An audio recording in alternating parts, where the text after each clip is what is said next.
छत्तीसगढ़ में सरकार के विरोध का एक और मुद्दा इन दिनों गर्मा गया है और वो मुद्दा है रजिस्ट्री हेतु जमीन की नई गाइडलाइन जारी करना।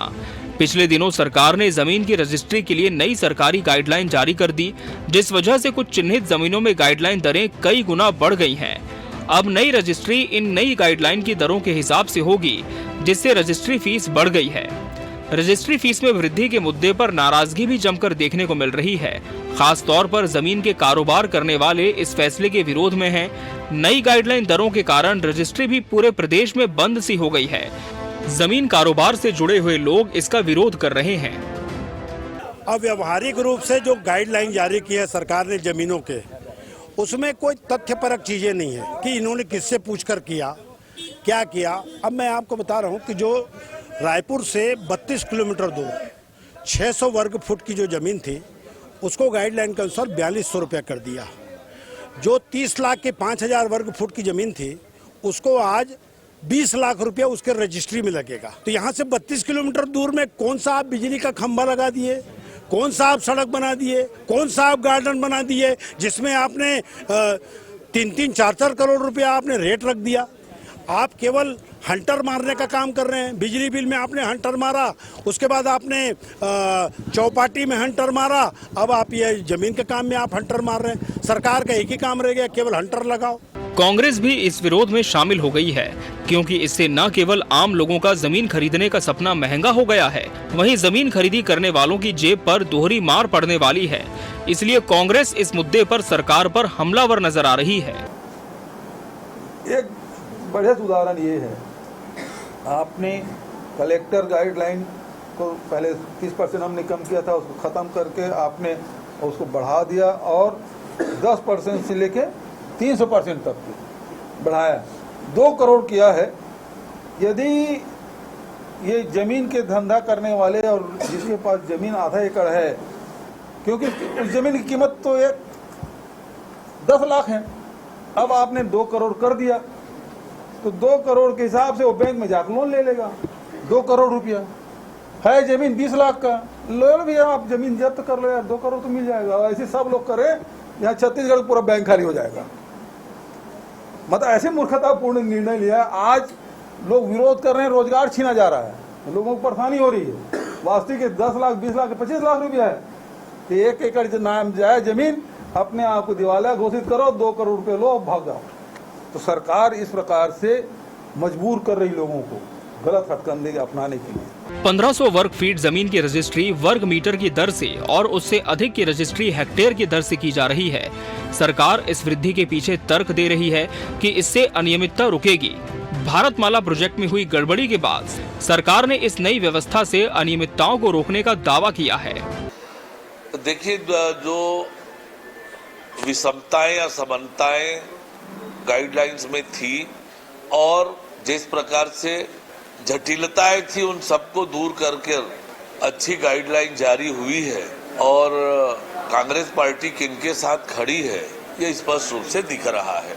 नई गाइडलाइन लागू होने से रजिस्ट्री की कुल लागत बढ़ गई है। जमीन की कीमत के साथ 5.5% स्टाम्प ड्यूटी, 1% पंचायत उपकर और 1% निगम ड्यूटी भी देनी पड़ेगी। कुल मिलाकर इससे एक बड़ा भार जमीन खरीदी करने वाले खरीदार पर पड़ेगा। साथ ही इस कारोबार से जुड़े हुए लोगों के कारोबार पर भी इसका असर होगा और इसलिए बड़ा विरोध जमीन कारोबार से जुड़े हुए लोग कर रहे हैं। लेकिन एक बार फिर भाजपा के खिलाफ कांग्रेस को लोगों को इफेक्ट करता मुद्दा मिल गया है, जिस पर वो आक्रामक नजर भी आ रही है। Bureau report, TV 24 news.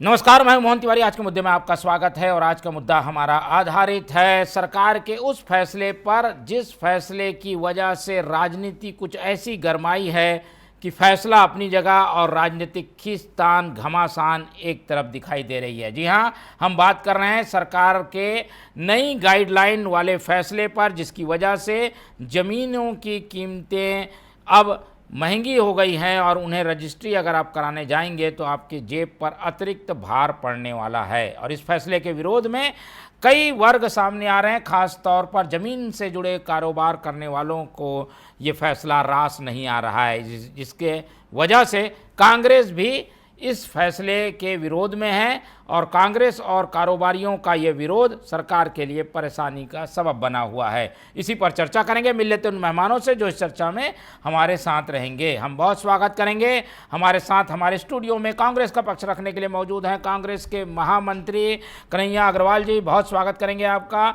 इस पूरे मामले में ज़मीन कारोबारियों का पक्ष रखने के लिए हमारे स्टूडियो में मौजूद हैं महेश आर्य जी, बहुत स्वागत करेंगे आपका। अध्यक्ष हैं रियल एस्टेट ब्रोकर एसोसिएशन के।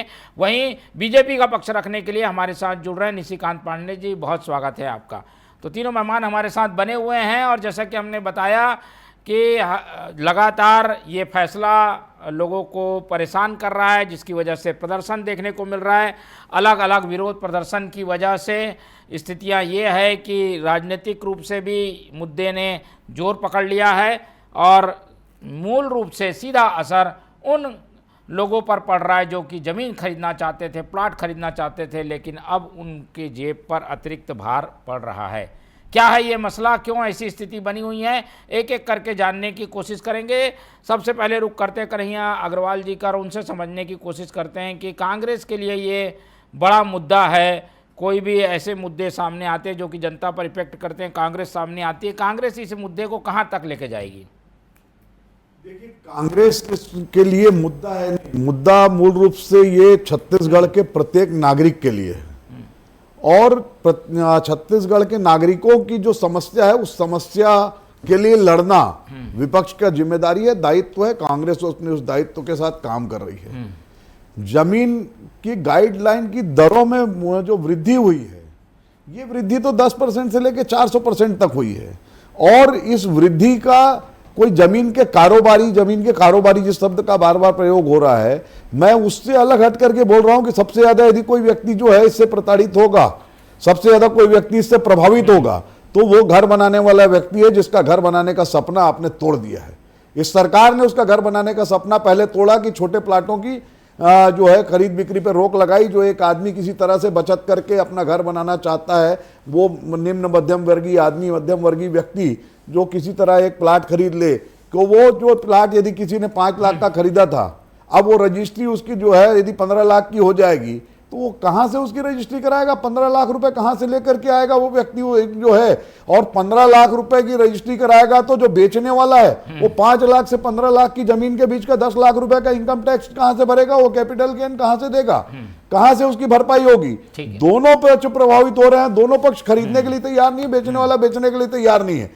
इस तरह से लोगों का घर बनाने का सपना एक तरफ तोड़ा जा रहा है, दूसरी तरफ लोगों का व्यापार बर्बाद किया जा रहा है। हर तरफ से जो है एक तरह से मार मारी जा रही है भारतीय जनता पार्टी की सरकार के द्वारा। ठीक है, चलिए, कांग्रेस के लिए तो काफी तर्क हैं जिसकी वजह से वो सरकार को की आलोचना कर सकती है, लेकिन इस पूरे कारोबार से जुड़े हुए लोग क्या सोचते हैं? क्योंकि सरकार तो तर्क दे रही है कि उन्हीं को फायदा होना है लॉन्ग टर्म में। समझ लेते हैं महेश आर्य जी हमारे साथ बने हुए हैं और बीजेपी के प्रवक्ता निशिकांत जी से हम जुड़ेंगे, उसके बाद उनसे बात करेंगे। पहले महेश जी से तर्क ले लेते हैं। महेश जी, मेरा ये कहना है, मैं आपको थोड़ा सा एक चीज़ बताना चाहूँगा कि महान राजनीतिज्ञ जो हमारे हिंदुस्तान में अर्थशास्त्री पैदा हुए हैं, चाणक्य जी, उन्होंने भी स्वयं बोला है कि अगर किसी देश का राजा व्यापारी है तो मान के चलो कि पूरा देश का हाल बहुत ज़्यादा खराब होना है। अब आप सिंपल सा ले लो, अभी सबके सामने उदाहरण है पूरे विश्व का, ट्रंप कौन है? ट्रंप पूरा व्यापारी है, उसका पूरा वर्ल्ड में ट्रंप टावर है। आज आप उसको देखते हो कि हर देश को कभी भी अचानक धमकी दे देता है कि मैं आपके ऊपर 100% टैरिफ लगा दूंगा, मैं आपके ऊपर 200% टैरिफ लगा दूंगा। उस देश से किसी प्रकार का डायलॉग नहीं है, कोई बातचीत नहीं है, कोई संवाद नहीं है। क्यों लगाएगा, काहे लगाएगा? अभी लगा दिया और तुरंत का तुरंत, तो वो रहा व्यापार और उसने पूरा अपने देश को बर्बाद कर दिया। उसी तरीके से इसकी भी कहानी हो गई है। पूरे हिंदुस्तान आज़ाद होने के बाद में कभी भी किसी भी प्रदेश में इतना % टैरिफ नहीं लगा है। ये ट्रंप वाली नीति हो गई कि आज अभी और इसी वक्त लागू करना है। ठीक है, इतनी हड़बड़ी क्या थी लागू करने आप लोगों की? को क्या दिक्कत है? आप लोगों की जेब से पैसा तो जा नहीं रहा, ये तो खरीदार और बेचने वाले के बीच की तो बात है। खरीदार बेचने वाले कौन है? सब हमारे बीच के ही तो लोग हैं ना। कौन है? आम जनता ही तो है ना। हम लोग मिडिल मैन हैं, हम लोग तो लोगों की सहूलियत के लिए बने हैं। हम तो आज के तारीख में इतना मेहनत करके लोगों से 1% ले रहे हैं, सरकार तो 10% की वसूली कर रही है, 20% की वसूली कर रही है। ऐसा कभी भी इतिहास में रिकॉर्ड नहीं हुआ। हिंदुस्तान आजाद होने के बाद में हमेशा जो भी गाइडलाइन दर बढ़ती है मार्च एंडिंग के बाद में बढ़ती है। और इतनी हड़बड़ी क्या थी, इसके पीछे क्या कारण है? बहुत बड़ा इसमें घोटाला है। क्या घोटाला जी? बहुत बड़ा घोटाला ये है कि आज जो छत्तीसगढ़ में इंफ्रास्ट्रक्चर डेवलप हो रहा है, जहां पर सड़कें और रेलवे लाइन लाई गई है, वहां पर जमीन की रजिस्ट्रियों का रेट तो बहुत कम था। कम होने की वजह से अधिग्रहण में 4 गुना मिलता है। ठीक। अगर वो अधिग्रहण को वहीं का भर बढ़ाते तो इनके ऊपर में आरोप लग जाता। इसीलिए हर जगह का बढ़ाया गया है। अब वो जो बढ़ाया गया है, हमारे परिचित के कई लोग हैं जिन्होंने 30 लाख रुपए एकड़ में जमीन खरीदी है। अब वहां 1 करोड़ रुपए एकड़ हो गया। अब अधिग्रहण में तो उसको 4 करोड़ रुपए मिल जाएगा ना। तो ये जब ब्लैक मनी को 1 नंबर में करने का और सरकार से पैसा लेने का बहुत बड़ा अरबों का यहां पर घोटाला है कि सरकार से हम मिल जाएगा पैसा पूरा पक्के में, मान के चलो। ठीक है ना। उसके बाद जो है वो जमीन की दर को इन लोग कम कर देंगे, अभी नहीं करेंगे। नहीं तो जब सरकार को पता है कि जब रेट बढ़ेगा तो लोग रजिस्ट्री कम कराएंगे, तो कहाँ राजस्व मिलेगा? ये इसमें राजस्व वाली बात कहाँ से आ गई? नहीं, तो पहले की जो जमीन की रजिस्ट्री की हुई है ना, जो भारतमाला के पास में है, रेलवे लाइन के पास में, जहां से सड़कें निकल रही है, जहां वो हो रहा है, तो वहां 400-500% हो गया। अब इसके पीछे का कारण तो समझो भाई। जहां 400-500% हो गया, मैंने 30 लाख रुपए में, उदाहरण के तौर पर बोल रहा हूं, मैं 30 लाख रुपए में जमीन खरीदा हूं, अब मेरे को 4 करोड़ रुपए मिलेगा, वो भी सरकार से मिलना है। तो मेरा तो 30 लाख का सीधा सीधा 4 करोड़ रुपए सरकार के ही थ्रू से मिल रहा है ना। तो ऐसे ही लोगों को मिलेगा ना इसके पीछे। लेकिन वो पर्टिकुलर उसी जगह से बढ़ाते ना तो लोगों की निगाह में आ जाते, इसलिए पूरे प्रदेश का बढ़ा दिए। अब वो जब अधिग्रहण का पैसा सब लोग को मिल जाएगा तो रजिस्ट्री का रेट कम कर देंगे। ठीक है, ऐसा मुझको लगता है। तर्क ये दिया जा रहा है कि अनियमितता हुई ब्लैक मनी को व्हाइट में कन्वर्ट प्रोजेक्ट में, ब्लैक मनी को व्हाइट मनी में कन्वर्ट करने का ये बहुत बड़ा घोटाला किया जा रहा है। कैसे हो बताइए, दर्शकों को समझ में आए। दर्शकों को आप सीधा समझ लो ना। आज मान लो 7 दिन पहले जमीन का क्या रेट था? 30 लाख रुपए का खरीदी था। अब रेट बढ़ा दिए 400%। जहां 30 लाख है वहां 1-1 करोड़ रुपए का रेट हो गया। वहां की जमीनें अभी अधिग्रहण हो रही है, भारतमाला का, रेलवे लाइन का, ये सब का अधिग्रहण होगा। वहां 1-1 करोड़ रुपए की जमीन का रेट बढ़ा दिया है, तो अधिग्रहण में 4 गुना मिलता है, 4 करोड़। तो जिन बड़े बड़े लोगों ने, जिन बड़े बड़े अधिकारियों ने, जिन बड़े बड़े ऑफिसरों ने, जिन बड़े बड़े बिल्डरों ने या दूसरे लोगों ने जो खरीदा है, उसको तो 4 करोड़ रुपए मिल जाएगा सरकार से कंपनसेशन। उनको क्या नुकसान है? ठीक है, आम आदमी नहीं करा पाएगा ना। जो पहले खरीद लिए हैं उनको लिए फायदा हो गया। ठीक है, जो तो अधिग्रहण में देंगे कुछ ऐसे बिंदु जिसपे आप लोगों की ये सीधा ब्लैक मनी को व्हाइट में करने का बहुत बड़ा घोटाला है। नहीं, कुछ बिंदु जिसको सुधारा जा सकता है। आप लोग जो मांग कर रहे हैं वो क्या है? मांग तो सीधी सी बात है कि भाई आज के तारीख में कहीं पर भी ट्रंप वाली नीति चालू नहीं हुई है। आप समझिएगा, पूरे मनुष्य के जीवन में यही बोला जाता है कि जीवन के बस 3 निशान। आज से 100 साल से यही कहानी है कि रोटी, कपड़ा और मकान। तो और मकान की जगह तो अब और तो हट ही गया, और ओपी चौधरी जी हो गए समझो।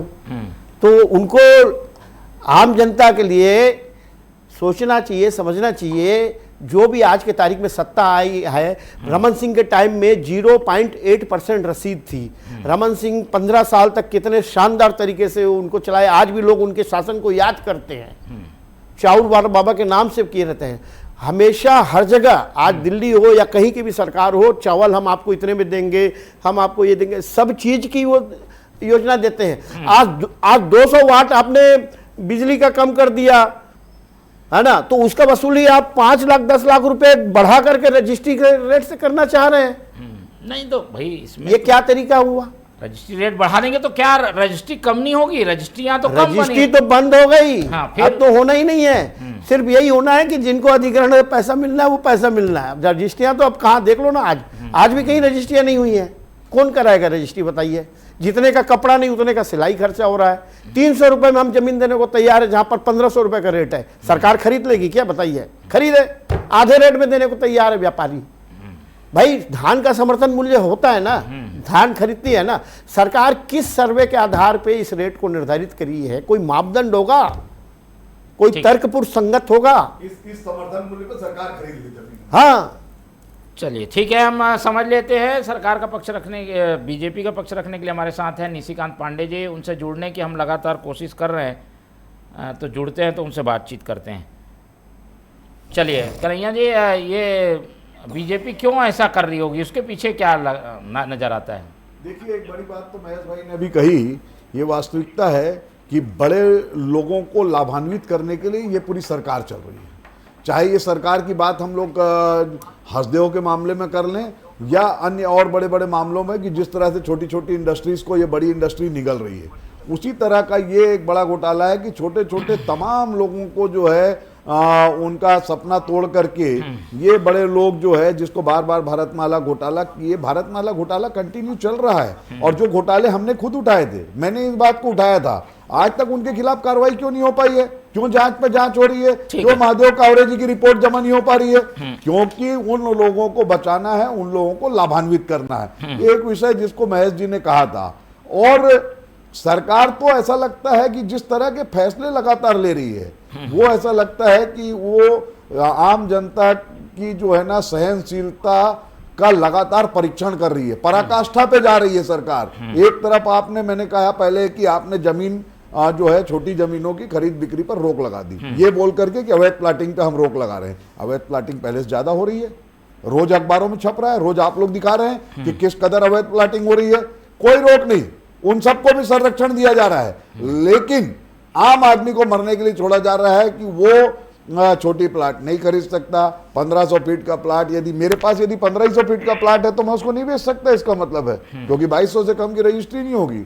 तो मैं तो फिर अपना जो है कोई काम, यदि मुझे आपातकालीन समस्या आ जाए तो मैं उस प्लाट को नहीं बेच सकता हूं। ये मानसिकता ये दर्शाती है कि केवल बड़े लोगों को लाभान्वित किया जाए, निम्न वर्ग के लोग, मध्यम वर्ग के लोग जो हैं लगातार प्रताड़ित होते रहे, लगातार जो है मुश्किल में पड़ रहे हैं। अभी बिजली की बिलों की मार से उबरे नहीं थे, छोटे प्लाट की मार से उबरे नहीं थे, कि ये जो अभी आया है, ये घोटाला जो है, एक दूसरा और घोटाला भी इसमें, जो लोग घोटाला करेंगे उनके लिए, जिनको लाभान्वित करने के लिए शायद ये सरकार प्रयास कर रही है।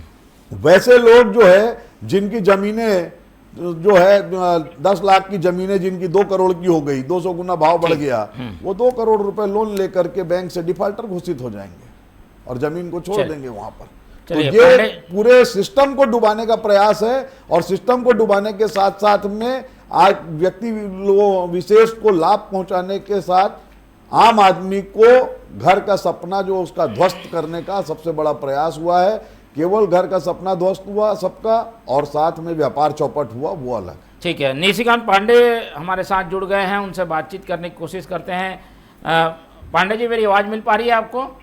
बिल्कुल मोहन भाई, आपकी आवाज़ आ रही है। ठीक है, चलिए अभी हम चर्चा ये इसी बात पर कर रहे हैं कि जो सरकार ने फैसला लिया है उसके कई तरीके के विरोध हो रहे हैं। राजनीतिक रूप से तो कांग्रेस विरोध कर ही रही है, पर इससे इफेक्ट होने वाला वर्ग भी विरोध में है।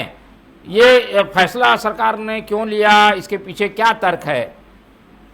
मोहन जी, आपको और दोनों बड़े भाई को संध्या जवान। देखिए, जिस प्रकार से भारतमाला की बात कर रहे थे, शायद कन्हैया जी कर रहे थे या जो बड़े भाई कर रहे थे, जिस प्रकार से बंदर बाट हुआ है, जिस प्रकार से वहाँ पे घोटाला और एक सिंडिकेट जो राजस्व के माध्यम से तहसीलदार, पटवारी और उसके माध्यम से जिस प्रकार से केंद्र के और राज्य के पैसों का इस प्रकार से बंदर बाट हुआ है, आखिर उसमें मामला क्या है? अगर छोटा जमीन है तो मुआवजा बहुत ज्यादा, और बड़ी जमीन है तो मुआवजा एकदम बिल्कुल 10% 15% हो जाता है। क्या कारण?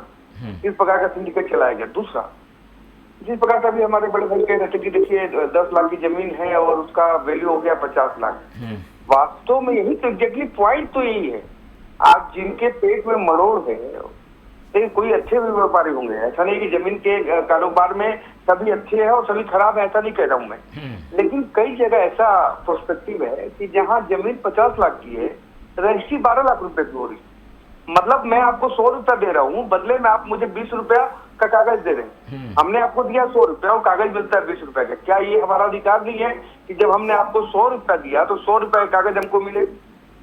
तीसरा महत्वपूर्ण विषय देखिए, जिस प्रकार से ये लोग बात कह रहे हैं कि 10 लाख की जमीन 3 करोड़ होगी, ये तो बहुत अच्छी बात है भाई, किसान को तो बल्ले बल्ले हो गया। अगर आप ये कॉन्टेक्स्ट में जा रहे हैं कि जमीन का वैल्यू 10 लाख का 3 करोड़ रुपया हो गया, तो पूरा प्रदेश का किसान और जो जमीन के वो मालिक हैं वो तो बल्ले बल्ले उनका। लेकिन आप उस कॉन्टेक्स्ट को समझने की कोशिश कीजिए। हुआ ये था कि 5 साल की ये महा घोटाले वाली सरकार ने किसी चीज को नहीं छोड़ा था। आप बताइए, मुआवजे की रकम में अभी बोल रहे थे कन्हैया अग्रवाल जी, बड़े भाई हैं, बड़े सम्मानित व्यक्ति हैं, वो कह रहे थे कि महादेव भारतमाला में हमने शिकायत की थी। आप ये बताइए ना कि आपके नाक के नीचे, आपके कलेक्टर के नाक के नीचे इस प्रकार से ये सारी चीजें संचालित हो रही थी और आप मौन दर्शक बने हुए थे क्योंकि आप उसके लाभार्थी थे। आपने जिस प्रकार से पैसों का बंदरबाग किया किसानों को, तो उस समय 10 लाख रुपए भी आपने नहीं दिया। उनके नाम से आपने 10-10, 20-20, 25-25 करोड़ रुपए उठाया और यही तो जांच चल रही है। आप उन्हें जांच के नाम पर लिपा होती है और यही जांच हो रही है। इस प्रकार से राजस्व का जो नुकसान हुआ है वो क्यों, किसके कालखंड में हुआ? चलिए मोहन जी 10 सेकंड और लूंगा। देखिए क्या होता है, चीजों को आप समझने की आज के विषय में बने रहते हैं ना जी। आदि विषय में बात कर रहा हूँ कि देखिए मैं एक आम आदमी हूँ, मैं मकान खरीदने जा रहा हूँ। मकान बिल्डर ने मुझे बताया कि 85 लाख रुपए में दूंगा, लेकिन आपको जो कागज दूंगा 40 लाख का। अब 40 लाख रुपए का मुझे पक्के में पैसा चाहिए, तो मुझे लोन होगा कितना? 25 लाख रुपए, 30 लाख रुपया, और हमने 85 लाख का मकान लिया है। किस प्रकार से इसमें धांधली चल रही थी। दूसरा, एक ही सड़क के दोनों साइड, मान ली लेफ्ट साइड का रेट है 10,000 रुपए स्क्वायर फीट और राइट साइड का रेट है 2,000 रुपए स्क्वायर फीट। इस प्रकार से असमानता आप रायपुर के राजधानी के हर इलाके में देख सकते हैं, लेकिन उसको स्वीकारती ना कन्हैया अग्रवाल जी रहे ना बड़े भाई जो जमीन के शायद व्यापारी वो भी नहीं दे पा रहे। चलिए दो बड़े फायदे बता दिए पांडे जी ने, तो इस फैसले के भी फायदे हैं ये अभी पता चल रहा है। महेश जी, एक तो बता रहे हैं कि भाई जो ज़मीन बेचना चाहता है उसके लिए तो अच्छा है कि ज़्यादा कीमत में उसकी ज़मीन बिकेगी। दूसरा ये कि लोन भी आपका जो है वो पास हो सकेगा ज़्यादा, अगर आपकी ज़मीन कीमत है तो लोन ज़्यादा मिलेगा। तो इस तरीके से तो कुछ फ़ायदे भी हैं इस फैसले के। महेश जी देखिए क्या है, किसी एक का उदाहरण ना दे करके, आप मान लो भारतमाला का उदाहरण दे करके आप जसपुर में ज़मीन का रेट बढ़ा दोगे क्या? भारतमाला का उदाहरण देकर आप मुंगेली और बिलासपुर में रेट बढ़ा देंगे? भारतमाला का उदाहरण दे करके आप दुर्ग या कवर्धा का रेट बढ़ा देंगे क्या? किसी एक का उदाहरण, किसी एक आदमी की गलती या किसी एक चीज का घोटाला जिसमें सरकारी अधिकारी शामिल हैं, उस सरकारी अधिकारी को आप कुछ कर नहीं रहे हैं और उसका आप पूरे छत्तीसगढ़ की 3 करोड़ जनता के ऊपर में बोझ कर देंगे क्या? ये तो कोई उदाहरण नहीं हुआ, ये तो तुगलकी चीज है भाई। आज पूरे हिंदुस्तान में 90% जीडीपी जमीन के कार्य से ही होती है, क्योंकि जो भी व्यक्ति आज के तारीख में सब लगना तो जमीन पे ही है क्या? आज अगर मान लो सरकार खरसिया वाली रेलवे लाइन बना रही, खरसिया होते हुए शिवनारायण बलोद बाजार, तो भी तो जमीन में लग रही है। बस होना है, पेट्रोल पंप, आज औद्योगिकरण है, राइस मिल, दाल मिल, स्कूल, हॉस्पिटल, सब तो जमीन में ही लग रही है ना। मेन तो काम जमीन का ही है। जमीन तो हर व्यापार बिजनेस की माँ है, बाकी सब तो शाखा है। तो आप उसी को ही मेन सेंटर बिंदु को ही प्रभावित करोगे आप। एक छोटा सा उदाहरण दे करके भारतमाला में ये हुआ, भारतमाला में ये हुआ, तो भारतमाला का क्यों भुगतेंगे रायगढ़ वाले, खरसिया वाले, कोरबा वाले? आप पर्टिकुलर उस एरिया को आप वो करिए ना। हिंदुस्तान के कितने % जीडीपी में उनका शायद। फिर अगर आपने मान लो एक सेकंड आपको रोकना चाहूंगा तिवारी जी, मान लो आपने कोई चीज का रेट बढ़ाया है, तो उस रेट पर सरकार खरीदेगी क्या जमीन? 300 रुपए का रेट में हम प्लाट बेच रहे हैं, 1500 का रेट है, आप देख लीजिए। चंपारण के पास में जो गांव में 200-300 रुपए बिक रही है, 1500 का रेट है। निमोरा के पास बेंद्री में 600 रुपए का जो रेट पे प्लाट बिक रहा है 4200 का रेट है। तो भारतमाला की वजह से आप हर जगह का कर दोगे। पांडे जी, क्या न्याय संगत नहीं है ना? भारतमाला प्रोजेक्ट के कारण ही पूरे प्रदेश में इस तरीके के फैसले लेना उचित होगा क्या? सब जगह इफेक्ट इसका पड़ रहा है। पांडे जी कि पूछ रहा हूँ, बिल्कुल नहीं, लेकिन एक चीज मैं एक बात पूछ रहा हूँ, अभी हमारे बड़े भाई कुछ बात कर रहे थे। एक चीज बताओ कि रायपुर राजधानी में, राजधानी की बात करो, तमाम बिल्डर की बात करो, हर बिल्डर के यहाँ जमीन का रेट 5000 से ऊपर है। रजिस्ट्री मजाल है किसी का 1200 से ऊपर हो जाए, 1500 से ऊपर हो जाए। इस पे कभी मोहन जी ने चर्चा किया? आप इस तरह से बात कर रहे हैं, आपने उस बात क्यों नहीं उठाई कि मतलब काला धन ज्यादा घुस रहा उसमें? आप जनता को राहत देने के लिए आपको कंप्लीटली उस रेट में रजिस्ट्री करनी चाहिए जो गवर्नमेंट गाइडलाइन है, और उससे ऊपर आपने पैसा क्यों लिया? क्या जनता के साथ नाइंसाफी नहीं है? इस प्रकार से दोहरा रवैया आपको अपनाना चाहिए। सिर्फ भारतमाला की बात नहीं कर रहे हैं हम आम जनमानस की बात कर रहे हैं कि जब वो व्यक्ति, कोई गरीब आदमी एक ही मकान ले पाता है और मकान लेने जाता है तो 40 लाख रुपए का पक्के में होता है, 50 लाख रुपए कच्चे में होता है, तो कैसे लाता होगा हिसाब किताब करके? आप इस बात को कभी रेक्टिफाई नहीं किए साहब। और बीइंग अ बिल्डर, अगर आप इस बात को चर्चा कर रहे हैं साहब, तो मैं आपसे एक निवेदन करूं कि आपने आज से पहले कभी इस बातों पे चर्चा की क्या कि गाइडलाइन तो बहुत ज्यादा रेट आप बिल्डर अपने जमीन और मकान का रख रहे हैं? क्या कारण है? और मैं कई ऐसे बात बता सकता हूँ, मैं किसी मीडिया का नाम नहीं लूंगा, लेकिन मैं जानता हूँ कैसा हो रहा था। और मैं साधुवाद दूंगा प्रदेश की सरकार का कि आपने हिम्मत दिखाई। इस सिंडिकेट को ब्रेक करने की आवश्यकता है। प्रदेश के जनता के साथ नाइंसाफी करते, उनके साथ लूट मचा रहे। आपकी पैसे की भूख जो है ये इतनी बढ़ गई है कि उसकी कोई तय सीमा नहीं है, लिमिट नहीं है। आप आज यहाँ आके मानवता की बात कर रहे हैं और बात करेंगे मूंगफली का रेट बढ़ गया, जसपू का रेट बढ़ गया। मोहन जी एक चीज बताइए, क्या रायपुर का रेट बढ़ेगा तो जसपू का रेट नहीं बढ़ेगा? जसपू का रेट 1947 के रेट पे चलेगा क्या? आपको इस बात को रेखांकित करना पड़ेगा और तय करना पड़ेगा। इस प्रकार से आप जनता के बीच गुमराह करने वाली बात ना रखें। तो सरकार ने कोई स्टेप लिया है। अभी क्या पुनर्विचार जैसी स्थिति बन सकती है क्या? दबाव बन रहा है, लोग भी परेशान हो रहे हैं, कुछ ऐसा सरकार सोच रही है क्या? मैं एक चीज मोहन जी आपसे कहता हूँ, इस पे कौन विरोध कर रहा है? कांग्रेस पार्टी विरोध कर रही है। कांग्रेस पार्टी तब भी विरोध कर रही है कि सीएए से नागरिकता छीन जाएगी भारत के मुसलमानों की, SIR से मतदाता का नाम खत्म हो जाएगा। यही होता है, ये लोग दिशा छोड़ करके भागते हैं, जब इनके पास जवाब नहीं होता है तो रास्ता बदल के भाग जाते हैं। ये भाजपा की प्रवृत्ति है। अभी यहाँ पे जमीन का मामले से ये सीएए में चले गए, अभी और जाएंगे तो ये पाकिस्तान पे चले जाएंगे, और होगा तो ईरान इराक पे चले जाएंगे। कन्हैया जी सुन लीजिए, मैं स्टूडियो में नहीं हूँ, लेकिन मैं इसी पे बात कर रहा हूँ। आप विषय पे बात कर लीजिए, सीएए पे भी बात कर लेंगे किसी दिन अलग से। कन्हैया जी सुन तो लीजिए साहब, बोलिए, जल्दी, समय नहीं है। दोनों पे हूँ मैं। ये कह रहा हूँ मोहन जी कि जनता के हित से लिया गया फैसला है। अगर बेसिक कंसर्न में, जैसे मोटा मोटी हमने जो लॉजिक सेट किया और जो हमारे पास जानकारी है इसके अकॉर्डिंग, मैं तो अभी बोल रहा हूँ कि रायपुर राजधानी की बात कर रहा हूँ, पचपेड़ी नाका से तेलीबांधा के रोड में एक तरफ शमशान घाट की तरफ दे 10,000 रुपया और शमशान घाट के अपोजिट साइड दे 40,000 रुपया। ये असमानता को ठीक करना चाहिए कि नहीं करना चाहिए? अगर ये सरकार कर रही है तो क्या गलत कर रही है? आप बिना बात के विरोध के नाम पे विरोध करना चाहते हैं कन्हैयालाल अग्रवाल जी। इससे खोई हुई जमीन वापस नहीं होगी, बल्कि आम जनता और आपको हाशिए पे ढकेल देगी। ठीक है, चलिए एक आखिरी कमेंट महेश जी का भी ले लेते हैं। महेश जी, अब ऐसा तो लग रहा है सरकार तैयार नहीं है, इसका होगा क्या? आप लोगों का आंदोलन कहाँ तक जाएगा? मैं फिर से वही बोलना चाहूँगा कि किसी का उदाहरण देके किसी के ऊपर अपन वो रेट को नहीं बढ़ाया जा सकता। आप एक सही तरीके से निष्पक्ष सर्वे करिए कि हकीकत में रेट क्या चल रहा है। मैं किसी बिल्डर का नाम नहीं लेने चाहूँगा, एक बिल्डर के यहाँ 6,000 रुपये का रेट चल रहा है। अब वहाँ का आपने कैसे सर्वे किया कि 2,200 रुपये का आपने गाइडलाइन बनाया है, तो आदमी के दिमाग में क्या लगेगा कि भाई आप बिल्डर से ये कर लिए सरकार का। हम वहाँ पर अभी भी 2,200 का रेट है तो हम 4,000 के रेट में खरीदने के तैयार हैं। भाई आज गांव का जमीन जहाँ पर 600 रुपये है, आपने वहाँ पर 4,200 कर दिया है। और शहर के अंदर में प्रीमियम सेगमेंट की कॉलोनी है, वहाँ 6,000 रुपये का रेट है, वहाँ 2,200 कर दिया है। गांव का रेट 600 रुपया है, उसका 4,200 कर दिया है। ये कहाँ से मापदंड हुआ? ठीक है, तो वही वो असंगतियां जो हुई है, विसंगतियां जो हुई है ना, उसको सुधारा जाए और सही किया जाए। हम बोल रहे हैं अगर कहीं 600 का है तो 600 रखो, जहां का रेट है उसका आप देखो तो सही, और उसमें ब्रोकर एसोसिएशन की भूमिका भी तो तय करिए। ब्रोकर से भी तो आप मतलब उससे पता लगाइए कि भाई है क्या, हम भी तो इस चीज को वो हैं।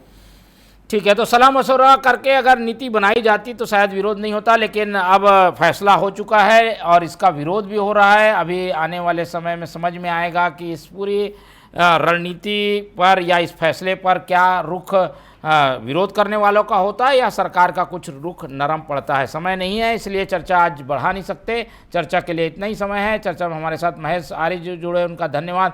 कन्हैया जी ने समय दिया, उनका धन्यवाद। और निशिकांत पांडे जी हमारे साथ बने रहे, उनका बहुत बहुत धन्यवाद। तीनों मेहमानों को धन्यवाद कहते हुए आज की चर्चा यहीं खत्म करते हैं और आप लोग से रखते हैं उम्मीद कि आप लोग देखते रहेंगे TV24। रखिए अपना बहुत ख्याल। नमस्कार।